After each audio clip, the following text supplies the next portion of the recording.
جی السلام علیکم. اچھا یہ بتائیے گا کہ آپ کی کلاس میں جس طرح ہوتا ہے باقی کالجز میں یونیورسٹیز میں کہ کوئی ایک سی آر یا جی آر ہوتے ہیں، تو آپ کی کلاس میں ایسا بھی ہوتا ہے کہ نہیں؟ سر ہماری کلاس میں بس وہ سر سعد عبداللہ کوآرڈینیٹر ہیں، بس اس کے علاوہ اور یہاں پہ کوئی ایسا وہ کلاس نہیں کے سی آر یا جی آر نہیں ہوتے؟ ہے. نہیں سر یہاں نہیں ہے. چلیں دوسرا یہ بتائیے گا کہ مطلب آپ کے لیے بچوں کے لیے زیادہ سوٹیبل ہے، یوزفل ہے وہ ویڈیو کے ساتھ مطلب کلاس ہے یا وداؤٹ ویڈیو آڈیو کے ساتھ؟ سر ویڈیو کے ساتھ بھی مناسب ہے، اگر اسکرین آپ شیئر کرتے ہیں تو وہ ٹھیک ہے. اور دوسرا یہ کہ سر اگر آپ سمجھا دیا کریں، یعنی کہ جسٹ ریڈنگ کے علاوہ ویسے اگر آپ اس کو تلخیص کر کے آپ اس کو سمجھا دیں تو میرا خیال ہے ہمارے لیے زیادہ کنوینئنٹ ہوگا. جی صحیح ہے. تو ہم تھوڑا سا جو اس کا جو ہم نے لاسٹ ٹائم پڑھا تھا وہ ریویو کر لیں. جی سر ضرور کر لیں. اچھا کوئی بتائے گا کہ جو شریعت میں معتبر ماخذ ہیں وہ بنیادی طور پہ کون کون سے ہیں؟ سر وہ قرآن اور سنت اور قیاس اور ایک اور بنیادی ماخذ دو ہیں، بنیادی جو ماخذ ہیں نا وہ دو ہیں، قرآن اور سنت. قرآن سنت. اور مرکب اضافی کسے کہتے ہیں؟ سر مرکب اضافی میں جو ہوتے ہیں نا، دو اسماء ہوتے ہیں نا، ان کو آپس میں ایک دوسرے سے نسبت، ایک تو دوسرے سے نسبت دی جاتی ہے، ایک ہوتا ہے مضاف ہوتا ہے اور ایک مضاف الیہ ہوتا ہے. صحیح. اور اس کا فقہ کا مطلب بھی بتائے گا؟ فقہ یا فقہ کا مطلب سمجھ بوجھ، گہری سمجھ بوجھ. چلے آج نا ہم پڑھتے ہیں کہ جو اصول فقہ ہے اس کی تدوین کب ہوئی، کیسے ہوئی، اور اس سے متعلق جو ہے نا وہ جو زیادہ مشہور کتابیں ہیں وہ کون کون سی ہیں. تو اس کے حوالے سے جو سب سے پہلی بات سمجھنے کی ہے نا وہ یہ ہے کہ اب جو قرآن اور حدیث تھے وہ نبی کریم علیہ الصلوۃ والسلام کی زندگی میں نازل ہو رہے تھے، اور اصول فقہ کی ضرورت تب پڑتی ہے، فقہ کی اور اصول فقہ دونوں کی یا اجتہاد کی ضرورت تب پڑتی ہے جب کوئی ایک ایسا مسئلہ پیش آ جاتا ہے، ایک ایسا ایشو جو ہے وہ پیدا ہوتا ہے جس کا جواب ہمیں قرآن یا سنت کی نصوص سے مل نہیں رہا ہوتا. تو ایسے میں پھر جو ہے جو فقہا ہوتے ہیں، مجتہدین ہوتے ہیں، وہ اجتہاد کرتے ہیں، اور اجتہاد اور کوشش کے بعد وہ جو ہے اس مسئلے کا حل جو ہے شریعت کی روشنی میں نکال کے دکھا کے بتاتے ہیں. اب جو نبی کریم علیہ الصلوۃ والسلام کی حیات مبارکہ ہے اس میں اس طرح تھا کہ جو مسائل پیدا ہو رہے تھے، جو اشکال آ رہے تھے، تو ان کا حل خود نبی کریم علیہ الصلوۃ والسلام خود دے رہے تھے. تو اس وجہ سے جو صحابہ اکرام تھے اور نبی کریم علیہ الصلوۃ والسلام کی زندگی میں جتنے بھی لوگ تھے ان کو اس طرح اصول فقہ کی ضرورت نہیں تھی. اصول فقہ کی ضرورت تب ہوتی کہ ان کو کوئی ایک ایسا مسئلہ پیش آتا جس کا ان کو حل شریعت کی روشنی میں نہیں مل رہا، جبکہ اللہ کے رسول علیہ الصلوۃ والسلام کی زندگی میں تو ایسا تھا کہ ان کو اپنے ہر ایک مسئلے کا، ہر ایک ایشو کا حل جو ہے نبی کریم علیہ الصلوۃ والسلام خود جو ہے وہ بتا رہے تھے. کوئی بھی مسئلہ پیدا ہوتا نا تو صحابہ اکرام اللہ کے رسول علیہ الصلوۃ والسلام کی طرف رجوع کرتے اور اللہ کے رسول علیہ الصلوۃ والسلام ان کو اس مسئلے کا حل بتا دیتے. مثال کے طور پہ جب غزوہ بنی قریظہ ہوا اس میں اللہ کے رسول نے صحابہ اکرام سے فرمایا تھا کہ اے میرے صحابہ تم نے اس طرح کرنا ہے کہ جلدی جلدی بنو قریظہ کا رخ کرنا ہے. بنو قریظہ اصل میں مدینہ سے کچھ فاصلے پہ ایک بستی تھی، اور بنو قریظہ نے بد عہدی کی تھی جب یعنی غزوہ احزاب ہوا تھا. تو غزوہ احزاب میں بنو قریظہ کے جو یہودی تھے وہ اصل میں مسلمانوں کے حلیف تھے، مسلمانوں کے ساتھ ملے ہوئے تھے. لیکن جب ایک مشکل وقت آیا اور غزوہ احزاب میں مسلمان خاصی جو ہے وہ مشکل میں تھے اور 10,000 کا لشکر سامنے کھڑا ہوا تھا، اور مسلمان جو ہے وہ بہت تھوڑے تھے اور خندق کے ذریعے سے اپنا دفاع کر رہے تھے. اور جو یہ تھا نا بنو قریظہ کی بستی، یہ مسلمانوں کے مدینہ کے بالکل ایک بیک سائڈ پہ تھی، یعنی بنو قریظہ کی طرف سے مسلمانوں پہ بڑی آسانی سے حملہ ہو سکتا تھا. تو ایسے میں جو قریش کا ایک سردار تھا وہ گیا بنو قریظہ کے سردار سے جا کے ملا، اور اس نے اس سے کہا کہ آپ نے مسلمانوں کے خلاف ہماری حمایت کرنی ہے، ہمارا ساتھ دینا ہے. تو وہ ایگری ہو گیا، تیار ہو گیا.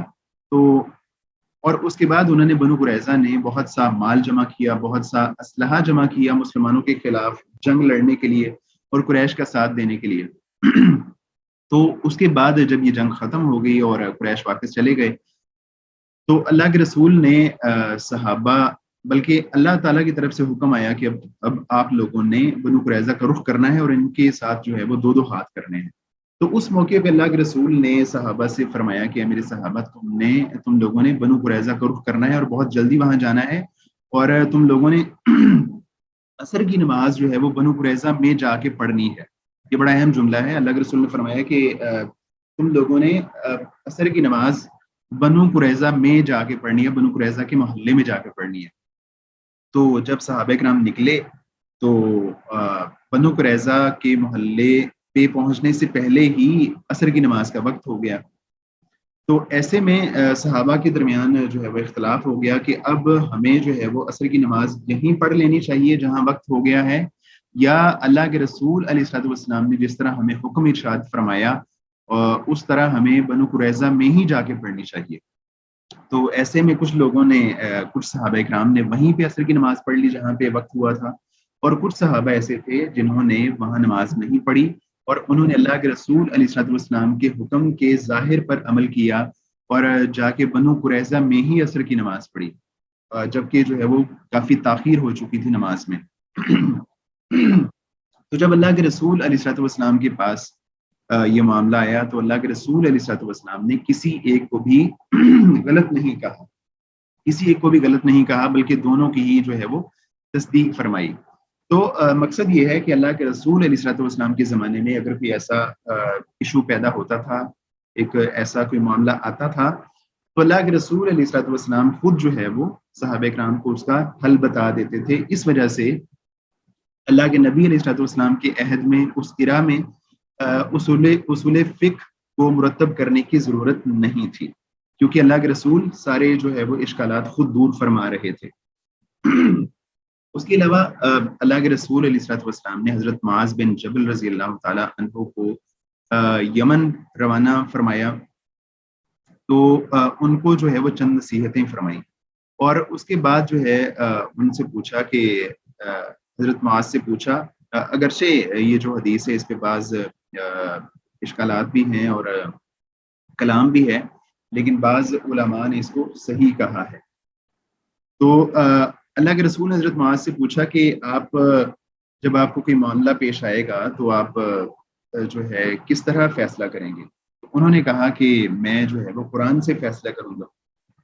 اس کے بعد اللہ کے رسول نے فرمایا کہ اگر وہ معاملہ اور وہ بات اگر قرآن میں نہ ہو تو حضرت معاذ بن جبل رضی اللہ تعالیٰ عنہ کہنے لگے کہ میں پھر جو ہے نا اس کے بعد سنت میں اس کو دیکھوں گا، اس مسئلے کو دیکھوں گا، اس کا حل تلاش کروں گا، اور اگر وہاں سے مل گیا تو میں سنت سے جو ہے وہ اس کا جواب دوں گا. اس کے بعد اللہ کے رسول نے پوچھا کہ اگر سنت میں بھی نہ ملے تو حضرت معاذ بن جبل رضی اللہ تعالیٰ عنہ فرمانے لگے کہ اس کے بعد میں اپنا اجتہاد کروں گا، میں اپنی کوشش سے اس کا جواب جو ہے وہ دوں گا، اپنی کوشش سے اس کا جواب تلاش کروں گا. تو اللہ کے رسول علیہ الصلوۃ والسلام بہت خوش ہوئے اور فرمایا کہ اللہ تعالیٰ کا لاکھ شکر ہے کہ اللہ تعالیٰ نے ایک صحابی رسول کو اس بات کی سمجھ عطا فرمائی. تو جو ہے جو مسئلہ قرآن میں موجود نہ ہو، سنت میں موجود نہ ہو، اور اس کو پھر جو ہے اپنی کوشش سے، اپنی اجتہاد سے، ان اصولوں کی روشنی میں جو کہ قرآن اور سنت نے بتائے اس میں جو ہے وہ تلاش کرنا، یہ جو ہے اجتہاد ہے، اور انہی اصولوں کو مرتب کرنے کا نام جو ہے وہ اصول فقہ ہے. مثال اس کی یہ ہو سکتی ہے، جو کہ یہ والی مثال بڑی کامن ہے اور بڑی آسان ہے، اور آگے بھی بار بار یہ مثال آئے گی. مثال یہ ہو سکتی ہے کہ دیکھیں اللہ تعالیٰ نے شراب کو حرام کیا. اللہ تعالیٰ نے شراب کو حرام کیا، اور اللہ کے رسول علیہ الصلوۃ والسلام کی بھی متعدد احادیث اس پہ موجود ہیں کہ شراب پینا جو ہے وہ منع ہے. اور جب شراب کی حرمت نازل ہوئی تو صحابہ اکرام نے اپنے جو شراب کے مٹکے تھے ان کو مدینہ کی گلیوں میں بہا دیا. تو ایسے میں ایک سوال یہ پیدا ہوتا ہے کہ آج کے زمانے میں جو چیزیں ہیں، مثال کے طور پہ کچھ لوگ چرس پیتے ہیں یا اس طرح کی چیزیں پیتے ہیں، تو ان کا حکم تو، ان کی حرمت تو قرآن میں بیان نہیں ہوئی براہ راست. تو فقہا نے یہ سمجھا کہ شراب کو کس وجہ سے حرام کیا گیا تھا، شراب کے حرام کرنے کی ریزن کیا تھی، اس کی علت کیا تھی. تو اس کی علت فقہا نے یہ سمجھی کہ شراب پینے کی وجہ سے جو ہے وہ نشہ ہوتا ہے. تو اس سے یہ اصول نکلا کہ جس چیز میں نشہ ہوگا وہ چیز حرام ہوگی. تو آج بھی جس چیز میں نشہ ہوگا اس کو حرام کہا جائے گا، چاہے وہ شراب نہ ہی ہو. شراب کے علاوہ جو بھی چیز ہو، اگر اس میں نشہ ہوگا تو اس کو حرام ہی کہا جائے گا. تو صحابہ کرام کے زمانے میں ہوا یہ کہ جب اللہ کے نبی علیہ الصلوۃ والسلام اس دنیا سے چلے گئے تو صحابہ کرام نے اللہ کے رسول علیہ الصلوۃ والسلام کے فرامین اور قرآنی آیات کو سامنے رکھتے ہوئے جو ہے وہ کچھ اصول اخذ کیے. جب اللہ کے رسول علیہ الصلوۃ والسلام حیات تھے آپ سارے اشکالات کے جواب دے رہے تھے، لیکن جب اللہ کے رسول اس دنیا سے چلے گئے تو اس کے بعد صحابہ کرام نے جو ہے وہ کچھ اصولوں کو اخذ کیا، اگرچہ ان کو مرتب نہیں کیا لیکن کچھ اصولوں کو اخذ کیا. مثال کے طور پہ جو ہے صحابہ کرام نے یہ بات سمجھی قرآن اور سنت سے کہ اگر ایک موضوع سے متعلق دو حکم آ جاتے ہیں، ایک موضوع سے متعلق دو حکم آ جاتے ہیں تو اس بارے میں فیصلہ یہ ہوگا کہ جو حکم اللہ تعالیٰ نے بعد میں نازل کیا ہے اس کو باقی رکھا جائے گا، اور جو حکم پہلے نازل ہوا تھا اس کو ختم کر دیا جائے گا، جس کو ناسخ یا منسوخ کہتے ہیں. پہلا جو حکم ہوگا اس کو ہم منسوخ سمجھیں گے، یعنی اس کو ہم ختم سمجھیں گے، اور جو دوسرا حکم اللہ تعالیٰ نازل فرمائیں گے اس کو ناسخ سمجھیں گے. اس کی مثال یہ ہو سکتی ہے کہ قرآن کریم میں اللہ تعالیٰ نے ایک جگہ پہ یہ حکم دیا کہ جو مرد یا عورت زنا کریں ان کو قید رکھا جائے، ان کو ایک کمرے میں بند کر دیا جائے، اور تب تک ان کو بند رکھا جائے جب تک ان کی موت نہیں آ جاتی. قرآن میں یہ اللہ تعالیٰ نے حکم ارشاد فرمایا اور آج بھی یہ آیت موجود ہے. ان کو جو ہے وہ قید رکھا جائے گا کمرے میں جب تک کہ ان کی موت نہیں آ جاتی، یعنی مرنے تک ان کو وہیں پہ قید رکھا جائے گا. ان کو نہ کچھ کھانے کے لیے دیا جائے گا اور نہ ان کو رہا کیا جائے گا، اور یہ ان کی سزا ہے. تو اس کے بعد جو ہے اللہ تعالیٰ نے ایک دوسرا حکم اسی موضوع سے متعلق ایک دوسرا حکم ارشاد فرمایا، جس طرح کے بعض احادیث میں ہے کہ اللہ تعالیٰ نے جو ہے حکم دیا کہ جو شادی شدہ مرد یا عورت وہ یہ غلط کام کرتے ہیں ان کو رجم کیا جائے گا، ان کو رجم کیا جائے گا. اور تو اس سے صحابہ کرام نے یہ سمجھا کہ جو پہلا حکم ہے وہ ختم ہو گیا، منسوخ ہو گیا، اور جو اللہ تعالیٰ نے بعد میں حکم نازل فرمایا یعنی کہ ان کو رجم کرنے کا وہ باقی رکھا. یعنی کمرے میں قید کرنا اور کمرے میں ان کی موت کا آنا یہ حکم چونکہ پہلے تھا، اور جو رجم والی بات ہے یہ بعد میں اللہ کے رسول نے ارشاد فرمائی. تو جو پہلا حکم ہے اس کو ہم منسوخ سمجھیں گے، اور جو دوسرا حکم ہوگا اس کو ہم ناسخ سمجھیں گے. اسی طرح صحابہ کرام نے یہ بھی سمجھا کہ جو حکم پہلے آیا، ایک موضوع سے متعلق ایک حکم پہلے آیا اور ایک حکم بعد میں آیا، تو بعد والے حکم نے آ کے پہلے حکم کو جو ہے اسپیسیفائی کر دیا، یا اس کو جو ہے مخصوص کر دیا، خاص کر دیا. اس کو جو ہے عام نہیں رہنے دیا بلکہ بعد والے حکم نے اس کو خاص کر دیا، اس کی کچھ حدود متعین کر دی. تو صحابہ کرام کے زمانے میں بھی صحابہ کرام قرآنی نصوص سے اور اللہ کے رسول علیہ الصلوۃ والسلام کے فرامین وغیرہ سے ان چیزوں کو سمجھ رہے تھے. البتہ جو ہے انہوں نے ان کو ان اصولوں کو مرتب کرنے کی ضرورت نہیں پڑی. ضرورت اس لیے نہیں پڑی کیونکہ وہ جو ہے عربی دان تھے اور اللہ کے رسول علیہ الصلوۃ والسلام کے فرامین اور قرآنی آیات کو بہت اچھی طرح سمجھتے تھے. تو اس وجہ سے ان کو جو ہے ان اصولوں کو مرتب کرنے کی ضرورت نہیں پڑی. ان کو جو ہے چیزوں کو دیکھنے کے ساتھ ہی جو ہے وہ سمجھ آ جاتا تھا کہ اس کا حکم کیا ہو سکتا ہے. اسی طرح صحابہ کرام نے یہ بھی کیا کہ کسی چیز کو جائز یا ناجائز قرار دینے کے لیے اس کے نتائج کو سامنے رکھا جائے. انہوں نے یہ سمجھا کہ کوئی ایک ایسا حکم ہے جس کے بارے میں کوئی نص نہیں ہے, اس کے جائز یا ناجائز ہونے سے متعلق کوئی نص نہیں ہے, تو انہوں نے اس حکم کو جائز یا ناجائز قرار دینے کے لیے اس چیز کو سامنے رکھا کہ اس چیز کے ریزلٹس کیا ہوں گے, اس کے نتائج کیا ہوں گے. تو اگر تو وہ نتائج اچھے نکلتے ہیں تو انہوں نے اس پہ جواز کا فتویٰ دیا. اگر اس کے نتائج جس طرح کے نکلتے تھے اس کے حساب سے جو ہے اس کے متعلق فتویٰ دیا صحابہ کرام نے. مثال کے طور پہ جو شراب پینے کی سزا ہے, شراب کی حرمت تو قرآن میں بیان ہوئی ہے, احادیث میں بھی بیان ہوئی ہے, لیکن شراب پینے والے کی جو ہے وہ سزا کیا ہے, اس کو کیا سزا دی جائے گی. تو اس کے بارے میں صحابہ کرام کا اختلاف ہو گیا تھا کہ ان کو کتنی سزا دینی چاہیے. بعض صحابہ کا موقف تھا کہ ان کو جو شرابی ہے اس کو 40 کوڑوں کی سزا دینی چاہیے.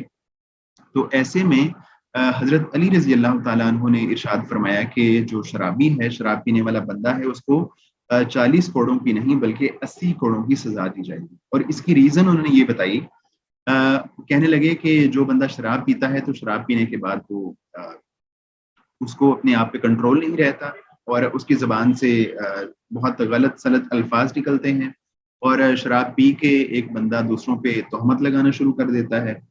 تو جس طرح تہمت کی سزا 80 کوڑے ہے, تو اسی طرح شراب پینے والے کی بھی سزا 80 کوڑے ہونی چاہیے, کیونکہ وہ ایک تو شراب پیتا ہے اور دوسرا اس کے بعد وہ اپنی زبان سے دوسروں پہ تہمت لگاتا ہے. تو اس اعتبار سے جو سزا ایک تہمت لگانے والے کی ہے وہی سزا جو ہے وہ شرابی کی ہونی چاہیے. تو صحابہ کرام نے اس طرح جو ہے قرآنی اور حدیث کی نصوص سے احکام کو سمجھا, اور اس طرح انہوں نے جو ہے وہ احکام جو ہے وہ لوگوں کو بتائے اور مرتب کیے.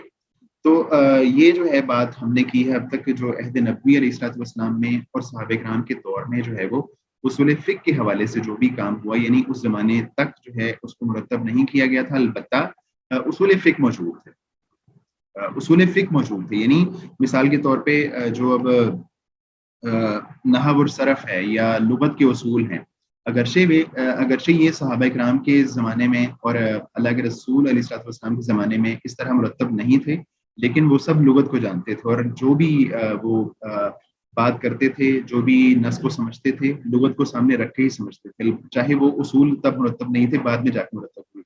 اسی طرح اصول جو ہے صحابہ کرام کے عہد تک مرتب نہیں تھے, لیکن اصول فقہ موجود تھے. تو اس کے بعد جو ہے اگلی جو ہماری بات آتی ہے, اچھا جو جب صحابہ کرام کا عہد گزر گیا اور اس کے بعد پھر اگلے زمانے میں جا کے کوئی قریب جب امام شافعی کی پیدائش ہوئی سن 150 ہجری میں, تو امام شافعی نے جو ہے وہ اصول فقہ کے حوالے سے بہت زیادہ کام کیا ہے. بلکہ کہا جاتا ہے کہ جو اصول فقہ کا صحرا ہے اور اصول فقہ کی بنیاد ہے وہ امام شافعی نے ہی رکھی ہے. امام شافعی نے اصل میں ایک کتاب لکھی تھی, کتاب الام کے نام سے, جس میں انہوں نے جو ہے وہ فقہ کے اصول اور فقہ کے اصول نہیں فقہ پہ جو ہے وہ انہوں نے بات کی, اور یہ ایک ضخیم کتاب ہے. اور اس کتاب کے لیے, کتاب الام کو لکھنے کے لیے انہیں جو ہے وہ اس فقہ کے کچھ اصول سمجھنے تھے. تو اس سلسلے میں انہوں نے ایک اور کتاب الرسالہ کے نام سے لکھی, اور الرسالہ جو کتاب ہے اس میں جو ہے اصول فقہ کو بہت ڈیٹیل سے ڈسکس کیا گیا ہے.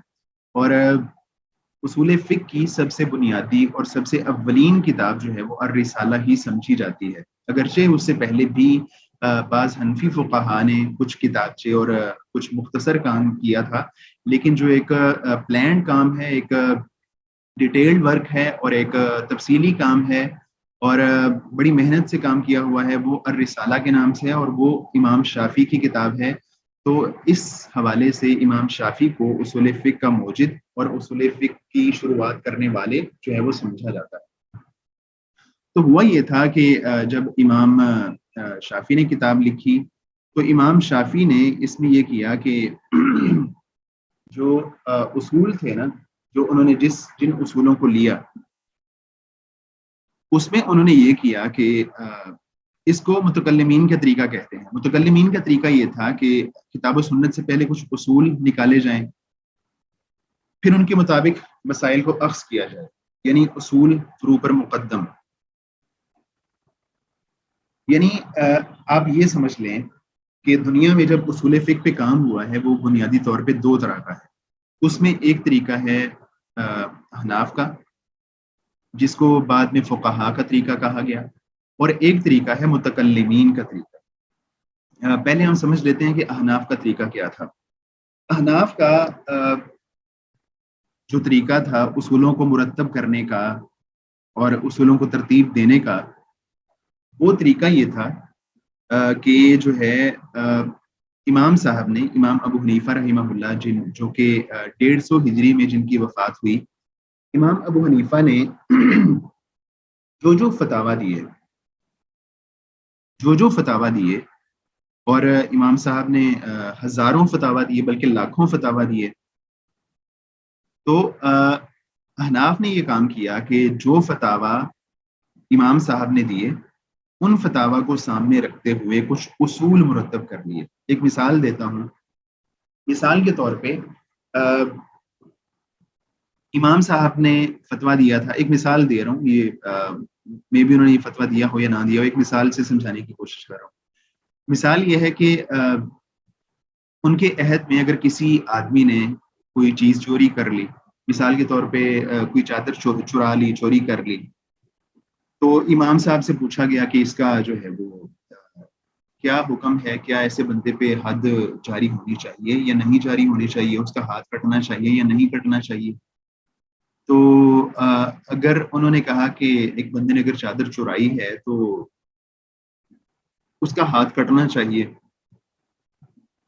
یہ انہوں نے فتویٰ دے دیا، تو اس کے بعد کے جو فقہائے احناف آئے صدیوں بعد، انہوں نے کیا کیا کہ انہوں نے دیکھا کہ امام صاحب نے فتویٰ دیا تھا کہ چادر کو چرانے پہ جو ہے وہ ہاتھ کاٹا جائے گا، تو انہوں نے دیکھا کہ چادر جو ہے اس کی قیمت کتنی بنتی ہے، اس کی پرائز کیا ہے۔ تو سپوز انہوں نے کہا کہ اس کی جو قیمت ہے نا وہ 10 درہم تھی اس زمانے میں، تو اس کو سامنے رکھتے ہوئے انہوں نے کہا چونکہ امام صاحب نے 10 درہم کی چوری پہ ہاتھ کاٹنے کا فتویٰ دیا تھا، تو اس سے یہ اصول نکلا کہ 10 درہم سے زیادہ چوری پہ ہاتھ کٹے گا اور 10 درہم سے کم چوری پہ ہاتھ نہیں کٹے گا۔ تو یہ انہوں نے ایک اصول نکال لیا، یہ اصول انہوں نے بنا لیا۔ لیکن اصول انہوں نے کس طرح بنایا؟ پہلے انہوں نے امام صاحب کے فتوے کو دیکھا اور اس کے بعد وہاں سے اصول نکالا۔ یعنی احناف کا طریقہ یہ ہے کہ وہ پہلے فروع کو، وہ فروع تھی نا، ایک فرع تھی، یعنی جو انہوں نے فتویٰ دیا وہ ایک فرع تھی، اصل نہیں تھی، تو انہوں نے اس فرع سے یا اس فتوے سے ایک اصول نکال لیا۔ یہ کام کیا احناف نے، یعنی انہوں نے فروعات میں سے اصول نکالے، جبکہ اس کے مقابلے میں جو شافیوں کا طریقہ کار تھا، امام شافی کا طریقہ کار تھا، وہ یہ تھا کہ پہلے اصول بنائے جائیں۔ پہلے جو کتاب و سنت نے اصول دیے ہیں نا، ان اصولوں کو سامنے رکھا جائے اور اس بنیاد پہ فروعات کو اس بنیاد پہ فتاوا، یہ سمجھ لیں فتاوا دیے جائیں، یعنی پہلے اصول بنائے جائیں اور اصولوں کے بعد جو ہے ان سے فتاوا نکالے جائیں یا ان کو اس کی جو اصول سے فروعات نکالی جائیں۔ یعنی یہ فرق آپ نے سامنے رکھنا ہے کہ احناف کے ہاں فروعات مقدم ہیں، فروعات کو وہ پریفر کرتے ہیں اور جو ہے اصول کو اس کے نیچے رکھتے ہیں، جبکہ جو متکلمین ہیں یا شوافی ہیں وہ اصول کو سامنے رکھتے ہیں اور اصول کو سامنے رکھنے کے بعد وہ وہاں سے جو ہے نا نکالتے ہیں، مسائل نکالتے ہیں۔ مثال آپ یہ سمجھ سکتے ہیں کہ مثال کے طور پہ انہوں نے یہ مسئلہ نکال لیا، قرآنی نصوص کو سمجھتے ہوئے یہ مسئلہ نکال لیا کہ جو ہر چیز جس میں نشہ ہو وہ حرام ہے۔ مثال کے طور پہ انہوں نے یہ مسئلہ سمجھا کہ ہر وہ چیز جس میں نشہ ہو وہ حرام ہے۔ یہ اصول انہوں نے بنا لیا، اور یہ اصول بنانے کے بعد انہوں نے جو فروعات تھیں اس کے نیچے رکھی۔ یعنی جب انہوں نے قرآن اور سنت کی نصوص کو جو ہے وہ سمجھا، اور قرآن اور سنت کی نصوص سے انہوں نے یہ سمجھا کہ ہر وہ چیز جس میں نشہ ہوتا ہے وہ حرام ہوتی ہے، یہ اصول انہوں نے بنا لیا، ٹھیک ہے۔ ابھی انہوں نے فروعات کو سامنے نہیں رکھا، بلکہ انہوں نے اصول کو ہی سامنے رکھا، یعنی کہ کتاب اور سنت کی نصوص کو سامنے رکھا، اور ان نصوص کو سامنے رکھتے ہوئے یہ سمجھ لیا کہ اللہ کے رسول نے شراب پینے سے منع کیا ہے، تو انہوں نے یہ اصول یہاں سے نکالا کہ ہر وہ چیز جس میں نشہ ہوتا ہے وہ حرام ہے، یہ اصول بنا لیا۔ اب جو ہے جو چیزیں اس کے تحت آتی ہیں، فروعات آتی ہیں، تو اس کے تحت وہ ان چیزوں کو رکھتے ہیں، جو فتاویٰ دیتے ہیں وہ اس کے تحت دیتے ہیں، یعنی متکلمین جو اصول ہوتے ہیں ان کو مقدم رکھتے ہیں، اور جو احناف ہوتے ہیں وہ فروعات کو مقدم رکھتے ہیں، یعنی جو امام ابو حنیفہ رحمہ اللہ نے فتاویٰ دیے ہیں ان کے مطابق اصولوں کو بنا لیتے ہیں، یعنی ان کے جو فتاویٰ جات ہیں ان کے مطابق جو اصول ہیں ان کو بعض جگہوں پہ مولڈ کر لیتے ہیں، ان کی فروعات کے فتاویٰ کے مطابق بنا لیتے ہیں، جبکہ جو دوسرے لوگ ہیں متکلمین ہیں وہ ایسا نہیں کرتے، وہ اصولوں کو اصول بناتے ہیں اور باقی چیزوں کو ان کے انڈر رکھتے ہیں، باقی چیزوں کو ان کے تحت رکھتے ہیں، اور جو چیزیں جو ہے اس کے تحت نہ آ رہی ہوں تو اس کے لیے الگ اصول بناتے ہیں۔ تو جو احناف کا طریقہ تھا اس کو جو ہے عام طور پہ فقہا کا طریقہ کہا گیا، البتہ اس کو جو ہے وہ صرف احناف نے ہی اختیار کیا، جو باقی لوگ تھے مثال کے طور پہ شوافی تھے یا حنابلہ تھے یا مالکیہ تھے، انہوں نے متکلمین کا طریقہ اختیار کیا۔ متکلمین کون لوگ ہوتے ہیں؟ متکلمین سے مراد وہ لوگ ہوتے ہیں جو کہ علم کلام پہ جن کو بہت گرپ ہوتی ہے، جو کہ آپ یوں سمجھ لیں جو فکری بحثیں ہوتی ہیں یا جو مفکر ہوتے ہیں، مثال کے طور پہ مولانا مودودی تھے، ایک مفکر تھے جو اسلام کا ایک جو نئے مسائل ہیں، مثال کے طور پہ ازم ہے، سیکولرزم ہے، لبرلزم ہے، ان چیزوں پہ جو بات کرتے ہیں نا، اور ان چیزوں پہ جو غلط نظریات ہیں ان پہ تنقید کرتے ہیں، ان پہ کرٹیسزم کرتے ہیں، ایسے لوگوں کو متکلم کہا جاتا ہے، یعنی جو علم کلام کے ذریعے سے اللہ تعالیٰ کے وجود کو ثابت کرتے ہیں، سیکولرزم پہ بات کرتے ہیں، لبرلزم پہ بات کرتے ہیں، جو ازم ہے نا، جو ان پہ بات کرتے ہیں ان کو متکلم کہتے ہیں۔ تو وہ طریقہ جو شوافی نے اختیار کیا تھا اس کو بعد میں کہا جانے لگا کہ یہ متکلمین کا طریقہ ہے۔ تو یہ فرق تھا متکلمین کے طریقے میں اور احناف کے طریقے میں۔ متکلمین کے ہاں جو اصول تھے وہ ان کو پریفرنس حاصل تھی، اور جو احناف تھے ان کے ہاں جو ہے وہ فروع کو یا فتاویٰ کو پریفرنس حاصل تھی۔ یہ فرق ہے۔ تو اس اعتبار سے اصول فقہ پہ بعد میں جو کتابیں لکھی گئیں ان میں بھی اس فرق کو ملحوظ خاطر رکھا گیا، یعنی جو کتابیں لکھی گئیں ان میں سے بعض لوگوں نے جو احناف کا طریقہ تھا اس کو سامنے رکھا، اور بعض جو لوگ تھے انہوں نے اصول فقہ یا فقہ کے اصول لکھتے ہوئے متکلمین کے طریقے کو سامنے رکھا، یعنی بعض لوگوں نے اصول فقہ لکھتے ہوئے فروعات کو جو ہے وہ ترجیح دی، اور بعض لوگوں نے اصول فقہ لکھتے ہوئے فروعات کو نہیں بلکہ اصولوں کو سامنے رکھا اور فروعات کو ان کے نیچے رکھا۔ تو اس کے بعد ہم دیکھتے ہیں کہ متکلمین کے طریقے پہ کون سی کتابیں لکھی گئی ہیں، اور جو ہے جو احناف کا طریقہ ہے اس پہ کون سی کتابیں لکھی گئی ہیں۔ تو اس میں جو ہے اگر ہم بات کریں کہ متکلمین کے طریقے پہ جو کتابیں لکھی گئی ہیں ان میں ویسے تو بہت ساری کتابیں لکھی گئی ہیں، اور اصول فقہ پہ ہزاروں کتابیں بلا مبالغہ لکھی گئی ہیں، لیکن ان میں سے جو اہم کتابیں ہیں بعض چند ایک وہ ہم آپ کو بتا دیتے ہیں۔ ان میں سے جو متکلمین کے طریقے پہ لکھی گئی پہلی کتاب ہے وہ ویسے تو الرسالہ جو ہم نے جس کا تذکرہ کیا ہے نا، الرسالہ امام شافعی کی کتاب، وہ بھی اصول فقہ کی بنیادی کتاب ہے، اور وہ بھی سمجھ لیں آپ متکلمین کے ہی طریقے پر تھی۔ اس کے بعد جو ہے البرہان آتی ہے، البرہان یہ عبد الملک بن عبداللہ الجوینی بڑے مشہور امام ہیں، اور 5ویں صدی ہجری میں یہ کتاب لکھی گئی تھی، اور جو ہے متکلمین کے طریقے پر لکھی جانے والی یہ بنیادی تو نہیں لیکن اولین کتابوں میں سے ایک کتاب ہے۔ اس کے بعد امام غزالی کی جو ہے وہ ایک معروف کتاب ہے المستصفیٰ من علم الاصول، جو ہے یہ ایک کتاب ہے جو کہ متکلمین کے طریقے پہ لکھی گئی۔ المستصفیٰ یہ اسم مفعول ہے، اور استصفیٰ سے جو ہے وہ یہ اسم مفعول ہے، اس کا مطلب ہے یعنی صاف ستھری جو ہے وہ چیز اصول کے حوالے سے۔ یہ امام غزالی کی بڑی مشہور ترین کتاب ہے، اور یہ جو ہے وہ 6 صدی ہجری میں لکھی گئی تھی اور متکلمین کے طریقے پہ لکھی گئی۔ اس کے بعد جو ہے وہ ایک کتاب ہے المعتمد، یہ المعتمد کا مطلب ہے یعنی جس پہ اعتماد کیا جا سکتا ہو، اور یہ ابو الحسین محمد بن علی البصری کی کتاب ہے، اور یہ بھی جو ہے 5ویں صدی ہجری میں لکھی گئی۔ اس کے بعد جو ہے وہ امام راضی کی بڑی مشہور کتاب ہے المحصول، یہ 7ویں ہجری میں لکھی گئی، اور یہ کتاب بھی متکلمین کے طریقے پہ لکھی گئی۔ اور اس کے بعد جو ہے وہ ایک کتاب ہے الاحکام فی اصول الاحکام، یہ سیف الدین آمدی کی کتاب ہے، اور احکام کا مطلب ہوتا ہے جو ہے وہ رسوخ حاصل کرنا۔ احکام یہ احکام نہیں ہے لفظ، یہ احکام ہے۔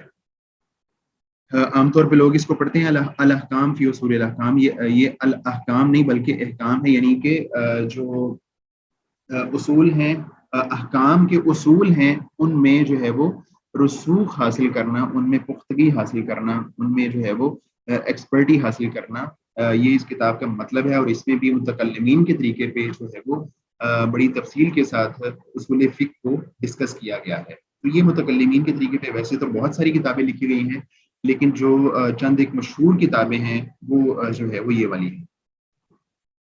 اس کے بعد جو ہے جو کتابیں احناف کے طریقے پہ لکھی گئی، احناف کے طریقے پہ جو کتابیں لکھی گئی ہیں، یعنی جس پہ ایسی کتابیں اصول فقہ سے متعلق ایسی کتابیں جن میں فروعات کو مقدم رکھا گیا اور اصولوں کو ان کے نیچے رکھا گیا، ان میں الفصول فی الاصول، فصول کہتے ہیں یعنی فصل کی جمع ہے فصول، چیپٹرز، تو الفصول فی الاصول یعنی اصول فقہ سے متعلق جو چیپٹرز ہیں، یہ ان کی کتاب ہے، اور یہ امام جساس کی کتاب ہے جو کہ 4 صدی ہجری میں لکھی گئی، اور یہ احناف کے طریقے پہ لکھی گئی۔ اس کے بعد ایک کتاب ہے تقویم الادلہ، جو کہ ابو زید عبداللہ بن عمر الدبوسی کی کتاب ہے، جو کہ غالباً 5ویں صدی ہجری میں لکھی گئی۔ اور اس کے بعد تیسری کتاب ہے اصول البزدوی، جو کہ امام بزدوی کی کتاب ہے، اس میں بھی احناف کے طریقے کو سامنے رکھا گیا، اور یہ بھی 5ویں صدی ہجری میں لکھی گئی۔ اس کے بعد جو ہے وہ کشف الاسرار ایک کتاب ہے، اسرار جو ہے وہ سر کی جمع ہے، یعنی رازوں سے پردہ اٹھانے والی کتاب، اور یہ جو ہے وہ عبدالعزیز بن احمد البخاری کی کتاب ہے، جو کہ 8ویں صدی ہجری میں لکھی گئی۔ اس کے علاوہ جو ہے یہ تو ایسی کتابیں میں نے آپ کو بتائی ہیں جو کہ متکلمین کے طریقے پہ لکھی گئیں، یا کہ جو ہے وہ لکھی گئی ان کے طریقے پہ، احناف کے طریقے پہ۔ اس کے بعد کچھ کتابیں ایسی ہیں جن میں یا تو جو ہے ان دونوں نے جو طریقہ اختیار کیا تھا ان کو سامنے رکھا گیا، یا پھر یہ کیا گیا کہ ان دونوں میں سے کسی ایک کے اصولوں پر تنقید کی گئی۔ تو اس کے حوالے سے جو ایک 4 کتابیں وہ میں آپ کو بتا رہا ہوں، ان میں سے ایک کتاب ہے الاحکام فی اصول الاحکام، احکام جو پیچھے ہم نے دیکھی ہے کتاب، یہ جو ہے امام سیف الدین آمدی کی جو متکلمین کے طریقے پہ لکھی گئی تھی، یہ بھی سیم اسی نام سے کتاب ہے الاحکام فی اصول الاحکام، یعنی کہ اصول احکام میں پختگی حاصل کرنا، رسوخ حاصل کرنا، اور اس میں جو ہے وہ ایکسپرٹی حاصل کرنا۔ تو یہ امام ابن حزم کی کتاب ہے، اور یہ بھی جو ہے وہ 5ویں صدی ہجری میں لکھی گئی، لیکن اس کتاب میں ان جو اصول اختیار کیے تھے نا متکلمین نے یا فقہاء نے، ان بعض اصولوں پہ بہت ہی جو ہے وہ کڑی تنقید کی گئی ہے، بہت سخت نقد کیا گیا ہے۔ اور شاید آپ جانتے ہو کہ امام ابن حزم جو ہے ان کو ظاہری کہا جاتا ہے، اور یہ ظاہری جو فقہ ہے اس کے امام ہیں، اور اس کی جو ہے نا انہوں نے ترویج و اشاعت کی تھی۔ عام طور پہ آج کے جو اہل حدیث ہیں ان کو ظاہری کہا جاتا ہے، لیکن آج کے جو اہل حدیث ہیں وہ جو امام ابن حزم ہے ان کی جو فقہ کے پابند نہیں ہے، نہ ہی جو ہے وہ اہل حدیث ظاہری ہیں، بلکہ اصول فقہ کو مانتے ہیں. لیکن امام ابن حزم نے اس کتاب میں الاحکام فی اصول الاحکام میں انہوں نے جو ہے وہ بہت اصولوں پہ نقد کیا، اور جو ہے وہ کن اصولوں پہ نقد کیا اور کس اصول پہ بنیادی طور پہ انہوں نے نقد کیا، اس پہ ہم بات کرتے ہیں. اچھا، تو ہم بات کر رہے تھے یہ جو امام ابن حزم کی کتاب ہے الاحکام فی اصول الاحکام، تو اس میں انہوں نے جو ہے بہت سارے جو اصول ہیں وہ احناف کے ہوں یا متکلمین کے ہوں، انہوں نے بعض اصولوں پہ بڑی شدت سے رد کیا ہے. مثال کے طور پہ وہ جو قیاس کا اصول ہے، قیاس کے اصول کو نہیں مانتے، بلکہ وہ کہتے ہیں کہ جو سب سے پہلے جو قیاس کیا تھا نا وہ شیطان نے کیا تھا، تو قیاس کا وہ بڑی شدت سے رد کرتے ہیں. قیاس کیا ہے؟ قیاس جو ہم نے ابھی بات کی نا، یعنی جو آج کے زمانے میں جو بندہ ایک نشے والی چیز پیتا ہے، تو اس کو جو ہے ہم نے فقہا نے یہ سمجھا کہ چونکہ شراب میں نشہ ہوتا ہے، اور آج جو نشہ والی کوئی چیز ہے چرس ہے مثال کے طور پہ، اس میں بھی نشہ ہے، تو اس بنیاد پہ انہوں نے اس کو بھی حرام قرار دیا. اور اس کی وجہ کیا ہے اس کو حرام قرار دینے کی؟ قیاس، یعنی کہ چرس کو جو شراب ہے اس پہ قیاس کیا گیا ہے. تو امام ابن حزم جو ہے یہ کہتے ہیں کہ جو قیاس ہے یہ سب سے پہلے شیطان نے کیا تھا، اور اس نے یعنی اپنے آپ کو بہتر سمجھا، اس پہ آدم علیہ السلام سے زیادہ بہتر سمجھا قیاس کرتے ہوئے، تو وہ کہتے ہیں کہ شیطان نے سب سے پہلے قیاس کیا تھا. تو اس اعتبار سے وہ قیاس کو بڑی شدت سے رد کرتے ہیں، اور بہت سارے اصولوں کو انہوں نے وہ امام ابن حزم نے رد کیا ہے. لیکن یہ کتاب اصول فقہ کی بڑی ہی زبردست ترین کتاب ہے. اور اس کے بعد ایک کتاب ہے اعلام الموقعین. یہ جو ہے وہ امام ابن قیم رحمہ اللہ کی کتاب ہے، اور اس میں جو ہے انہوں نے جو احناف کے اصول ہیں، احناف کے جو فقہ کے اصول ہیں، اس پہ انہوں نے بڑی شدت کے ساتھ رد کیا ہے. اور اعلام کا مطلب ہوتا ہے خبردار کرنا، الموقعین کا مطلب ہوتا ہے دستخط کرنے والوں کو. اس کتاب کا پورا نام ہے اعلام الموقعین عن رب العالمین، یعنی کہ جو دستخط کر رہے ہیں، یعنی جو فتویٰ عام طور پہ ہوتا ہی ہے کہ جو مفتی فتویٰ دیتا ہے نا، تو وہ آخر میں اپنے دستخط کرتا ہے، سائن کرتا ہے، سگنیچر کرتا ہے. تو موقعین کا مطلب ہے سگنیچر کرنے والے، دستخط کرنے والے، یعنی کہ فتویٰ دینے والے. تو یہ کتاب جو ہے انہوں نے اس بنیاد پہ لکھی کہ یہ جو دستخط کرنے والے ہیں ان کو خبردار کیا جائے، جو کہ اعلام الموقعین عن رب العالمین، جو کہ اللہ تعالیٰ کے بحاف پہ، یعنی اللہ تعالیٰ کے احکامات پہ دستخط کر رہے ہیں، فتویٰ دے رہے ہیں، ان کو خبردار کیا جائے کہ تم یہ چیزیں غلط کر رہے ہو. تو اس کتاب میں انہوں نے جو احناف کے اصول ہیں اس پہ بڑی شدت سے رد کیا ہے. اس کے علاوہ جو ایک تیسری کتاب ہے وہ ہے الموافقات.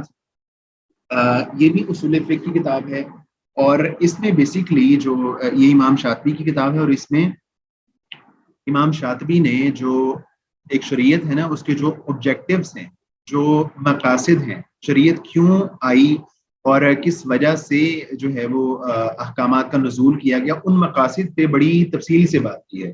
یعنی وہ جو ہے وہ 5 مقاصد کا تذکرہ کرتے ہیں اپنی کتاب میں، یعنی کہ جو شریعت آئی ہے اس کے 5 بنیادی جو ہے وہ مقاصد ہیں شریعت کے آنے کے، یعنی وہ جان کا تحفظ، مال کا تحفظ، عزت کا تحفظ. تو اس طرح انہوں نے 5 مقاصد کا تذکرہ کیا ہے اپنی اس کتاب میں، اور اس میں جو ہے نا انہوں نے مقاصد پہ بات کی ہے اصول فقہ کے حوالے سے.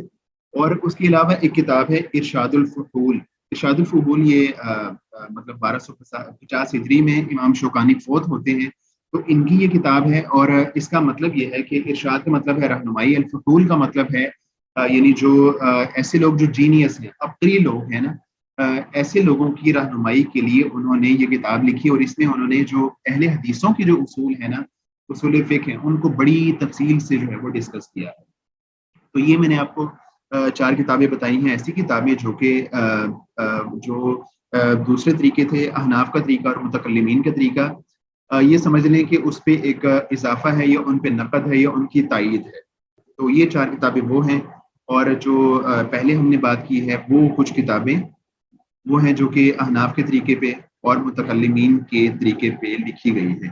تو آج کی ہماری بات کا جو خلاصہ ہے آج کی ہماری بات کا خلاصہ یہ ہے کہ جو عہد نبوی علیہ الصلوۃ والسلام اور عہد صحابہ تھا، اس میں جب تک اللہ کے نبی علیہ الصلوۃ والسلام حیات رہے، ان کو جو بھی مسئلہ، نیا مسئلہ درپیش آتا تھا، وہ اللہ کے رسول علیہ الصلوۃ والسلام کی طرف رجوع کرتے تھے، اور اللہ کے رسول علیہ الصلوۃ والسلام ان کو جو ہے وہ اس کا حل بتاتے تھے، اور وہ شریعت کا حصہ بن جاتا تھا۔ تو اللہ کے رسول علیہ الصلوۃ والسلام کے بعد جتنے بھی ادوار آئے، ان میں جو مسئلے آئیں گے تو ان کو ایڈریس کرنے کے لیے، ان کو حل کرنے کے لیے ہمیں اصول فقہ کی ضرورت پڑے گی۔ اب مثال کے طور پہ آج کے زمانے میں ہمیں بہت سارے مسائل، ایسے مسائل کا سامنا ہو سکتا ہے یا ہوتا ہے جو کہ شریعت میں بظاہر ان کا حکم موجود نہیں ہے۔ مثال کے طور پہ میں کل ہی پڑھ رہا تھا کہ جو ہے نا ادھر دبئی میں جو ٹاور ہے سب سے بڑا، جو اسے کیا نام دیتے ہیں، برج الخلیفہ۔ برج الخلیفہ، بالکل۔ برج خلیفہ جو ہے، اس میں کل پڑھ رہا تھا، اس کی آپ کو پتا ہے کہ 163 جو ہے وہ فلور ہیں اس کے۔ تو اس میں یہ ہوتا ہے کہ جو نیچے والے فلور ہیں، جو اراؤنڈ 50 یا 60 منزلوں تک ہیں، ان کا جو ہے افطاری کا ٹائم الگ ہوتا ہے، اور 60 منزلوں سے اوپر جو لوگ ہوتے ہیں نا، اوپر کے کمروں میں جو لوگ ہوتے ہیں یا پورشنز میں ہوتے ہیں، ان کا افطاری کا ٹائم الگ ہوتا ہے۔ یعنی وہ جو اوپر ہوتے ہیں نا، ان کو ابھی جو ہے، جب نیچے والوں کے لیے سورج غروب ہو جاتا ہے، تو ابھی جو ہے وہ اوپر والے لوگ ہیں نا، ان کو ابھی سورج نظر آ رہا ہوتا ہے سامنے۔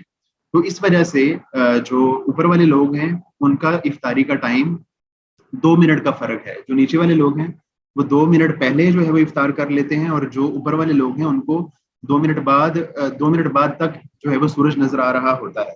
تو ایسے میں ایک سوال یہ پیدا ہوتا ہے، اب یہ ایک نیا مسئلہ ہے جو کہ اللہ کے رسول علیہ الصلوۃ والسلام کے زمانے میں تو یہ مسئلہ پیش نہیں آیا، چونکہ ایسی صورتحال نہیں بنی۔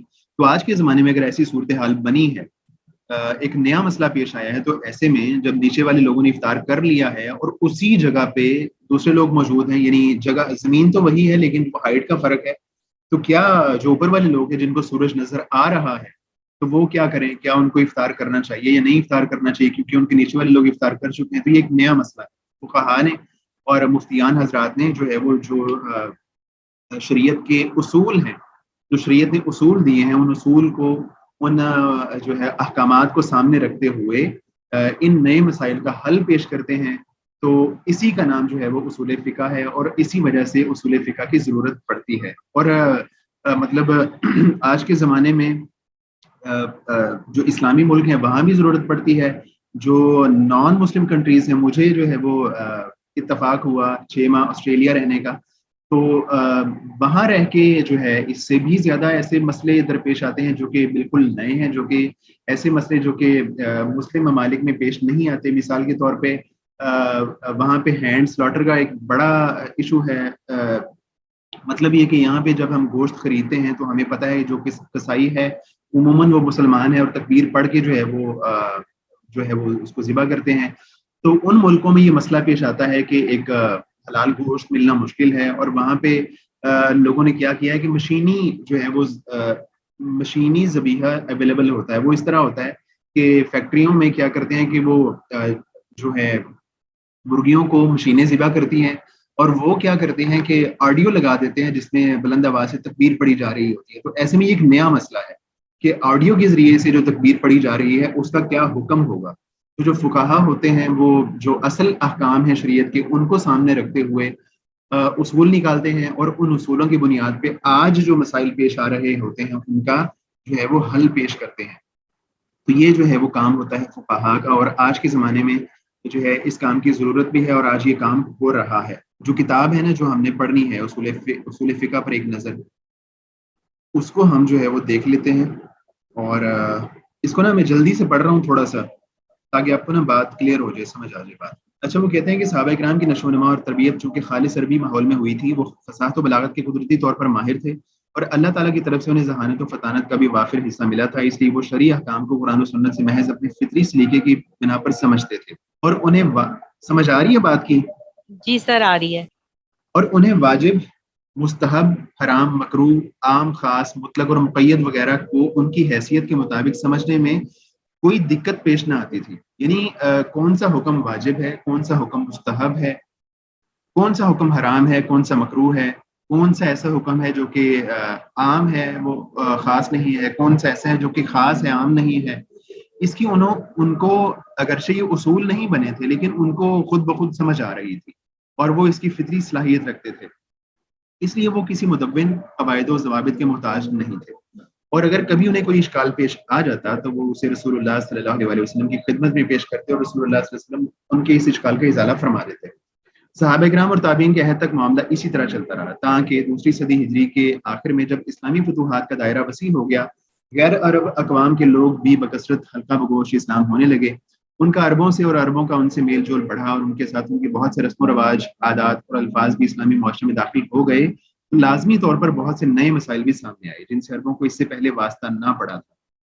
ہوتے ہوتے عربی زبان کی اسالیب اور کتاب و سنت کے نصوص سے شارع کے اصل مقصد کو سمجھنے میں اشکالات ذہنوں میں پیدا ہونے لگے. یعنی جب ایسے لوگ مسلمان ہو گئے جن کی زبان عربی نہیں تھی تو ان کو جو ہے ایک نص سے مسئلہ سمجھنے میں مشکل پیش آنا شروع ہو گئی.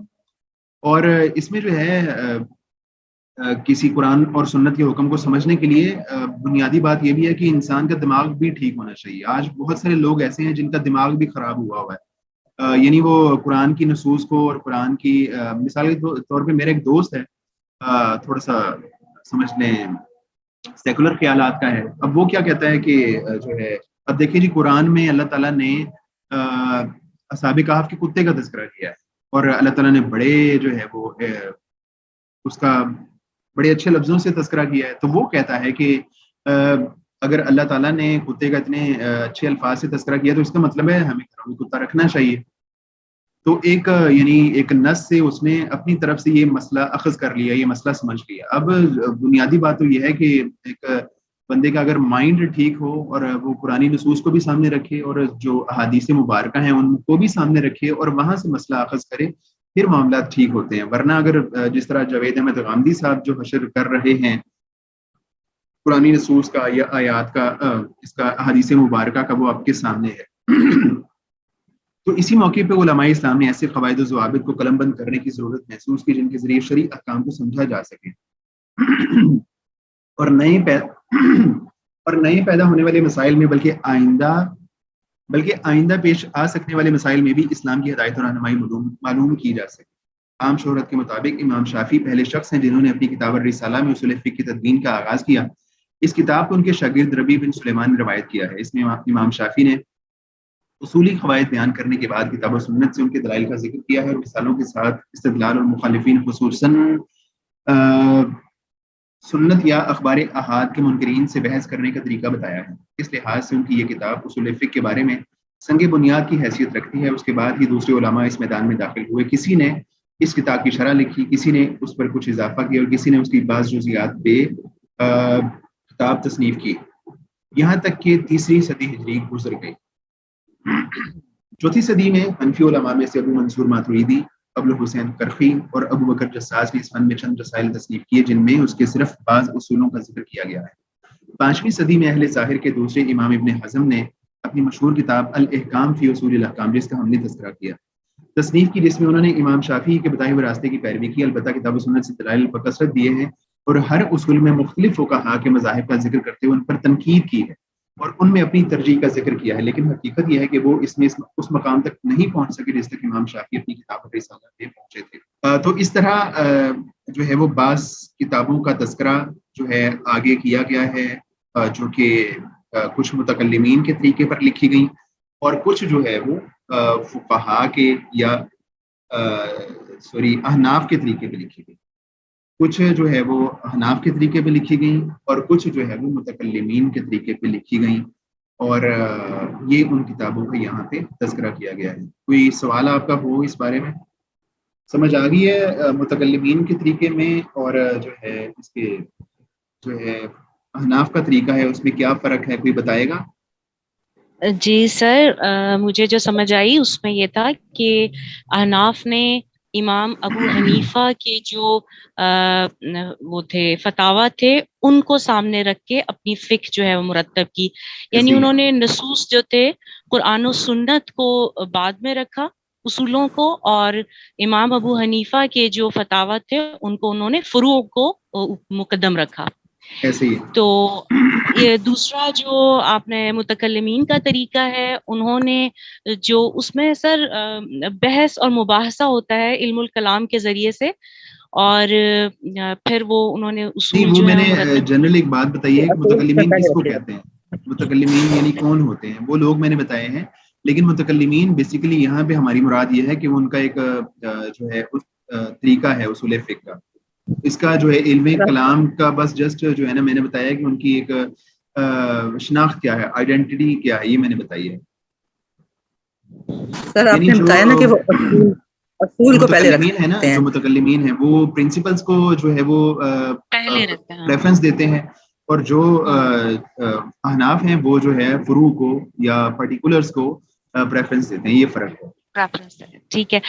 لیکن سر میرا یہاں پہ سوال یہ تھا کہ جیسے متکلمین کے حوالے سے جو میری پہلی یادداشت ہے، یعنی کہ جو ان کے حوالے سے مجھے سمجھ آئی پہلے، تو وہ یہی تھا کہ یہ فلسفیانہ غالباً ان کی بحثیں ہوتی ہیں. کیا ایسا ہی ہے؟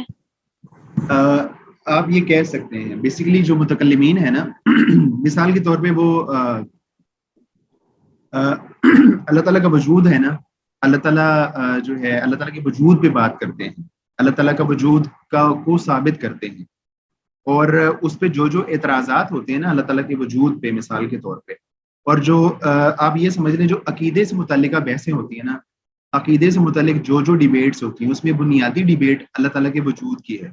تو اس ڈیبیٹ میں وہ شریک ہوتے ہیں، اور اس میں جو ہے متکلمین وہ ہوتے ہیں جو کہ اسلام کا جو صحیح نقطۂ نظر ہوتا ہے نا، وہ لوگوں کے سامنے پیش کرتے ہیں، اور جو اس پہ اعتراضات ہوتے ہیں ان اعتراضات کا جواب دیتے ہیں، رد کرتے ہیں. مثال کے طور پہ جب یونانی فلسفہ آیا تو یونانی فلسفے نے بہت سارے عقائد کے حوالے سے اللہ تعالیٰ کے وجود پہ بہت سارے اعتراضات کیے، تو ان اعتراضات کا جواب دیا گیا. تو ایسے لوگوں کو متکلمین کہا جاتا ہے. بنیادی طور پہ وہ عقائد سے متعلقہ لوگ ہوتے ہیں، عقائد سے متعلقہ بحث کرتے ہیں، جس طرح کے خدا کا وجود. سر تو یہ ہم نے ایک سبجیکٹ پڑھا تھا الہاد، اس میں انہوں نے یہی بتایا تھا کہ اللہ کے مطلب جو ہے وجود کو ثابت کیسے کرنا ہے. اللہ تو تعالیٰ اس میں وہ ساری بحث متعلق تھی.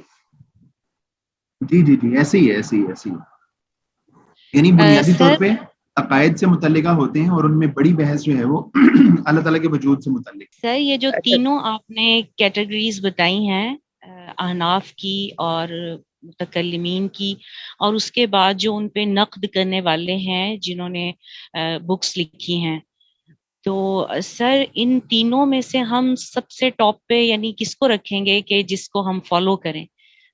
جو یہ امام شافعی ہیں اور جو باقی ہیں جنہوں نے تنقید کی ہے، ان کی جو کتب ہیں، آیا ان کو ہم فالو کریں گے یا متکلمین کو یا احناف کو؟ تو خیر نہیں، لیکن یہ ہے کہ باقی دو کا بتا دیجئے. اصل میں اس کے حوالے سے نا، ایک تو پہلی بات یہ ہے کہ بندے کو ایک بلائنڈ فالوور نہیں ہونا چاہیے. پہلی بات تو یہ ہے. دوسری بات یہ ہے کہ اس میں جو اصول بنائے گئے ہیں نا، ان اصولوں میں ایک فلیکسیبلٹی انسان کو رکھنی چاہیے. یعنی اگر کوئی ایسی نص ہے جو پتہ چل رہا ہے کہ اس اصول کے خلاف ہے، تو اس اصول کو بدلا جا سکتا ہے، اس اصول کو جو ہے وہ چینج کیا جا سکتا ہے. تو ایسی بھی کتابیں ہیں، جس طرح کے میں نے الموافقات کا تذکرہ کیا نا، تو اور اسی طرح کچھ اور بھی کتابیں ایسی ہیں جس طرح کے البحر المحیط ہے امام زرکشی کی، اور یہ جو کتاب ہم نے پچھلے الوجیز ہم نے کھولی ہوئی تھی نا، الوجیز ہم نے کھولی تھی پچھلے لیکچر میں، جس کا ہم نے مقدمہ پڑھا تھا. یہ بھی اصول فقہ کی کتاب ہے، اور اس میں جو ہے احناف کے اصولوں کو اور متکلمین کے اصولوں کو دونوں کو جمع کیا گیا ہے. تو زیادہ بہتر کتابیں وہ ہیں جس میں جو ہے نا دونوں کے طریقوں کو جمع کر دیا گیا. اور عموماً جو ہے وہ اہل حدیث جو ہیں ایسی ہی کتابوں کو ترجیح دیتے ہیں جن میں دونوں کے اصولوں کو جمع کیا گیا ہے. اور ہمیں بھی جو ہے اس بات کو سامنے رکھنا چاہیے کہ دونوں کے اصولوں کو جمع کر کے جو کتابیں لکھی گئی ہیں ان کو جو ہے وہ زیادہ جو ہے وہ ترجیح دینی چاہیے. ٹھیک ہے.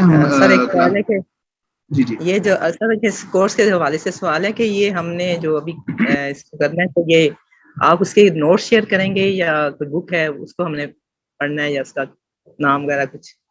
اس کا نا ایک تو جو ہے یہ جو کتاب کھلی ہوئی ہے آپ کے سامنے، اصول فقہ پر ایک نظر، اس کو جو ہے اس کو میں شیئر کر دوں گا، گروپ میں شیئر کر دیتا ہوں. آپ اس کو دیکھ لیجیے گا. دوسرا یہ جو سلائڈز میں نے بنائی ہے نا, یہ سلائڈز جی بھی آپ کے ساتھ شیئر کر دوں گا.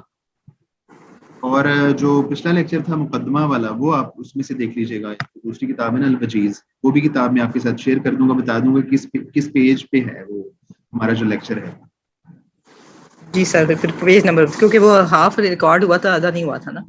ہاں تو ٹھیک پھر ہے. آپ اصل میں نا یہ جو ہمارا پہلا اور آج کا لیکچر تھا, یہ اس طرح تھا, یعنی ایک سمجھنے کی ایک جنرل بات تھی. اس کے بعد اگلے لیکچر سے ہم نے جو یہ جو کتاب ہے نا, یہ جو کھلی ہوئی ہے آپ کے سامنے, اسی کو ہی جو ہے نا ہم نے ڈیٹیل سے پڑھنا ہے. اگرچہ میں کوشش کروں گا سلائڈز بنا لوں, لیکن جو ہے نا اسی کو ہم پڑھیں گے. اور پھر آپ کو مطلب ان کی نا نوٹس کی شاید ضرورت نہ پڑے. اگر نوٹس بنائے تو پھر میں آپ کے ساتھ شیئر کروں. سر گروپ کے علاوہ ایل ایم ایس پہ شیئر کر دیجیے کائنڈلی یہ دونوں چیزیں. کہاں پہ شیئر کر دوں سر ایل ایم ایس پہ ایل ایم ایس سر, پہ؟ لیکن ابھی اس کو ہاں جی ابھی انہوں نے اپڈیٹ نہیں, اپڈیٹ کرنا. مجھے ایکسیس ہے, میرے پاس ہے ایکسیس, اور میں کر دوں گا انشاءاللہ وہاں پہ. ٹھیک ہے. اور اس کا میرا خیال ہے کہ آپ کا جو ایم سی کیوز ہونا ہے نا, وہ یہ جو آ رہی ہے 6 تاریخ کو, غالباً وہ سعد بھائی بتا رہے تھے 6 تاریخ کو آپ کا ایم سی کیوز ہوگا. سر تو پھر وہ اس بھی سے پہلے تو پھر کیا کریں نا تاکہ ہم اس کو دیکھ تو سکیں نا. ہاں, میں جو ہے نا کوشش کرتا ہوں آج ہی انشاءاللہ شیئر کر دیتا ہوں. اور ایم سی کیوز میں بنا دوں گا جلدی. اور وہ جب وہ 6 تاریخ کو اگر ہونا ہے آپ کا, تو اس تاریخ کو نا آپ کے سامنے شو ہو جائے گا LMS پہ.